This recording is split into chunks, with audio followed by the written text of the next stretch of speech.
Hi everybody, welcome to Raj kitchens. இன்றைக்கி நம்மளுடைய tips என்ன அப்படிங்கிறத பார்த்துடலாம். இப்போது நமக்கு அக்னி வெயில் ஸ்டார்ட் ஆயாச்சு. இந்த டயத்தில் நம்ம வத்தல் போட்டோன்னா செவந்துடும். ஆனால் அதுக்கு பதிலாக நம்ம ஒரு வேலை செய்யலாம். நம்ம வீட்டில் இருக்கக்கூடிய அழகு பொருட்களாக இருக்கட்டும், அதே மாதிரி பிளாஸ்டிக் திங்ஸாக இருக்கட்டும், நம்ம நல்லா வாஷ் பண்ணி காய வச்சு எடுத்து வச்சுக்கலாம். ஒரு 2 ஹவர்ஸ் காய வச்சாவே போதும். நம்ம தை மாதம் பொங்கலுக்காக காய வச்சு எடுப்போம். அந்த டயத்தில் பார்த்திங்கன்னா கொஞ்சம் பனி மேகம் இருக்கும். அது பிளாக் மார்க்ஸ் இருக்கும் எந்த ஒரு திங்ஸாக இருந்தாலும்.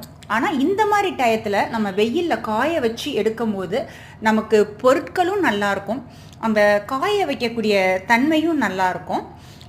நம்ம வீட்டை பொறுத்த வரைக்கும் இந்த மெத்தட்ஸில் தான் எல்லாமே எடுத்து ரெடி பண்ணுவேன். இது பார்த்திங்கன்னா குட்டி பையனோட பார்க்குறதாங்க. எப்படி தான் நம்ம யூஸ் பண்ணாலும் அதில் அந்த வேர்வை தன்மைங்கிறது இருக்கும். நான் என்ன பண்ணுவேன்னா வாஷ் பண்ணிவிட்டு ஒரு 2 ஹவர்ஸ் வெயிலில் வச்சு எடுத்துருவேன். அப்போ நீட்னஸ்